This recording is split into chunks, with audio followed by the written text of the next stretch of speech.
So, uh, all right. So my name is Joachim Mangilima. Uh, I'm the School of Data Fellow in Tanzania, based in Dar es Salaam, which is the commercial capital of Tanzania. And I've been enjoying my fellowship with the Open Knowledge Foundation so far. It has been a wonderful experience for me, and I believe it has been the same also for my fellows also from around the world who are also on this fellowship. So today I'm going to share with you what I know about mobile data collection on about data collection on mobile devices. And before we dive into this, I would like to give out one disclaimer about what I'm going to talk about. So the tools that I'm going to discuss during this presentation are by no means the only tools that you can use to collect data on mobile devices. So there are several tools out there that you can use to collect data on mobile devices. But the tools that I'm going to discuss today are the tools that I happen to have been using for almost like 5 or 6 years now. And also, I have seen also a lot of people using them. So I believe I have enough knowledge to share with you what I know and also what others have been saying about these tools.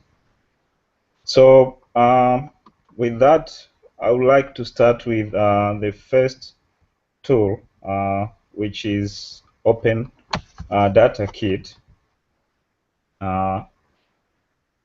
in short ODK. So basically, during my discussion, I'm going to answer these 5 questions regarding ODK and probably regarding other tools that I might be able to cover if time allows. So I'll try to talk about what are these tools. So for example, with ODK, I'll try to describe to you what is ODK and why do you have to use it if you want to do data collection on mobile devices, and how can you use it, and where can you use it, and who can be able to use this tool. So starting with the first 2 questions, what and how. So basically, Open Data Kit is a free and open source set of tools which can be able to help researchers to author, fill, and manage mobile data collection and management solutions. So you can do your data collection using mobile devices. And to be specific, mobile devices which run Android operating system. And also you can do data submission to an online server. Even, for example, if you do not have internet connection or you do not have mobile carrier service at the time when data collection is being done. So ODK, or Open Data Kit, has several components. The first component is called Open Data Kit, or ODK Collect, which is basically an Android app or mobile data collection engine, which you have to install in your mobile device such as a smartphone or a tablet, for you to be able to do data collection.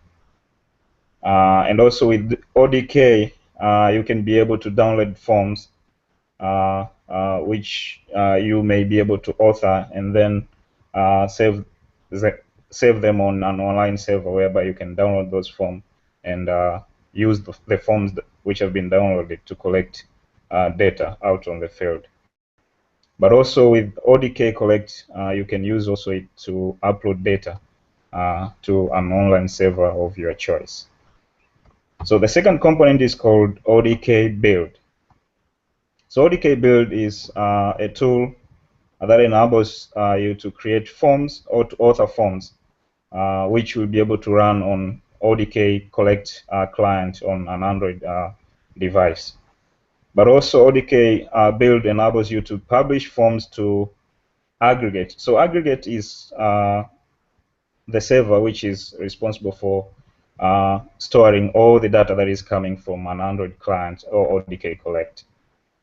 So you can be able to publish forms to aggregate or to XML, like XML tools that will enable you to analyze the data. And the third component is called ODK aggregate. So ODK aggregate is the server which is used to store uh, the data that has come from ODK collect. So basically, in order to use ODK collect, you have to do a deployment of ODK collect, which you can be able to do it via, for example, Google App Engine, or you can use a web server in order for you to have ODK aggregate up and running. And the third component is ODK manage. This is for supervision of research assistants. Basically, you can be able to manage all of your research assistants who are out collecting data using ODK manage.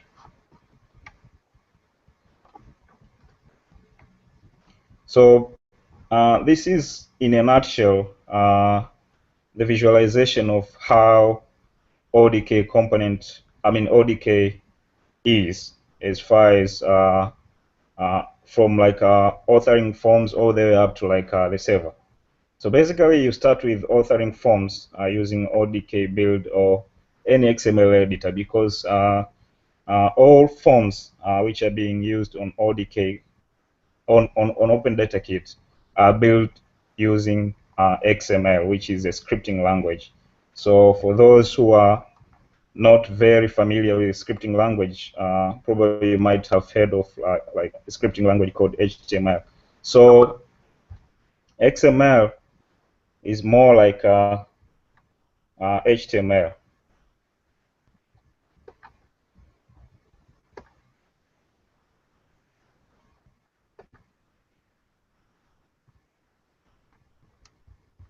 So basically, all forms which are built on top of ODK use XML as their underlying technology. And then after authoring the forms, and before I move to mobile engine or ODK collect, basically the subset of XML forms which are being used on ODK are called X forms. So there are several X forms out there that are being used for several purposes, but the forms that are being used on ODK are called X forms, and specifically they are called Java Rosa X forms because that is the standard that is being used to author and manage all X forms which are being used on ODK. And the second component, again, is the mobile engine or ODK collect, whereby you can download forms that you've already authored, or you can also use it to upload forms to an aggregate server. And the third component is the data server or ODK aggregate, where all forms will be stored for analysis, and also for if you want to export the data in several formats, you can do that using the data management system that is up on ODK aggregate. So again, with ODK collect, you can get forms from the aggregate server. There's this URL, for example, for those who want to check it out. You can use that URL to go and learn more about ODK collect. But also, again, you can submit or send data to the aggregate server, and also you can fill or edit forms on your Android client.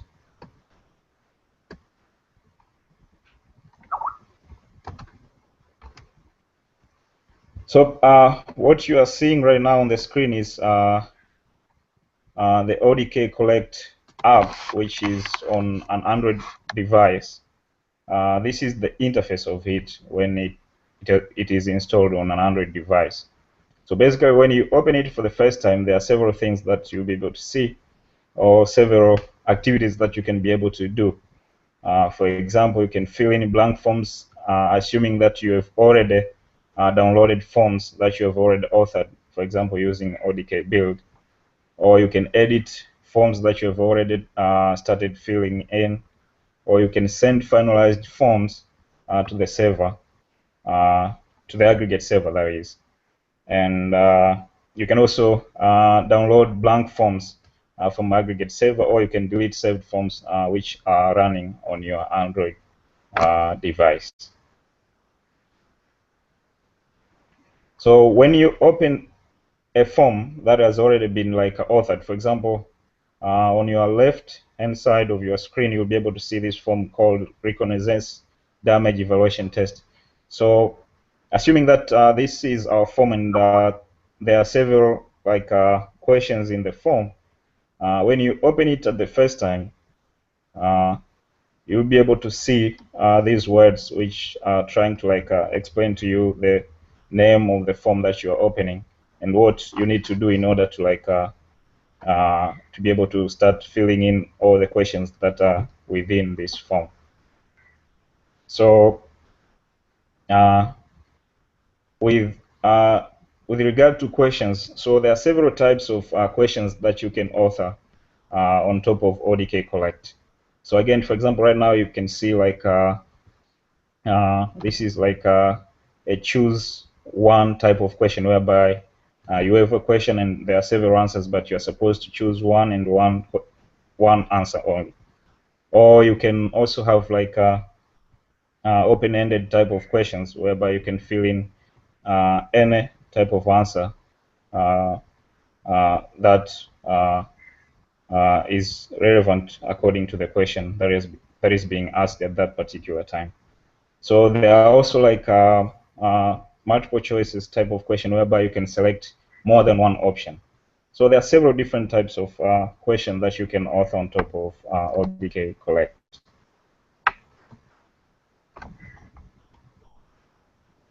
Again, the question that we are seeing right now is on the left-hand side is a multiple choice question whereby you can select more than one option. As you can see,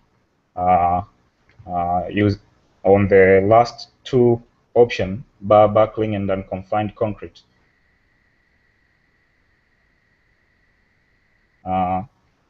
There is like a green check which signify that, and then there's this open-ended question whereby you can fill in answers based on the question that is being asked at that particular time. One other thing to note about ODK Collect is that apart from like text-based questions or text-based data, you can also collect audios or videos or even GPS locations. So for example, the question that we are seeing or the interface that we are seeing right now is an interface to prompt to record sound, for example. So basically, you can record your own sound, for example, and then you can send it to the server, for example, as it is, for example, with text-based data. So not only can you do text-based data, but also you can collect audios or videos or even GPS locations. So with videos or images, it is the same. You'll have a prompt on the screen of your Android device, and then you can use the interface, the prompt on the interface to take pictures, for example, using Android camera or to take videos. Also, you can record GPS locations.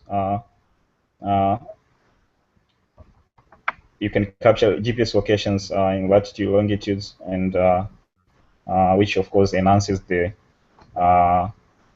quality of your data, basically because you can use the data to do mapping and several things which you cannot do with like text-based data only.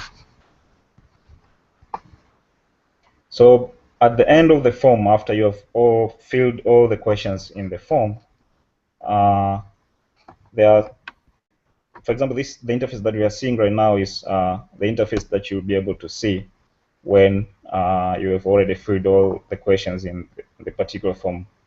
So you'll be able to mark the form as finalized, and then you can choose to save it in your device, or to save it and exit, which basically not only saves the form, but if you are connected to an internet connection, then that automatically the device will try to send the form to your host server.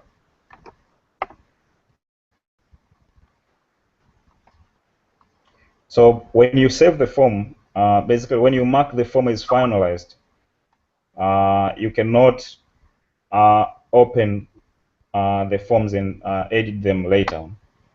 But if you, for example, you do not check this mark form is finalized, then that means that you can be able to like edit the form later. For example, maybe you are you want to like double check the values that you filled in your questions later on.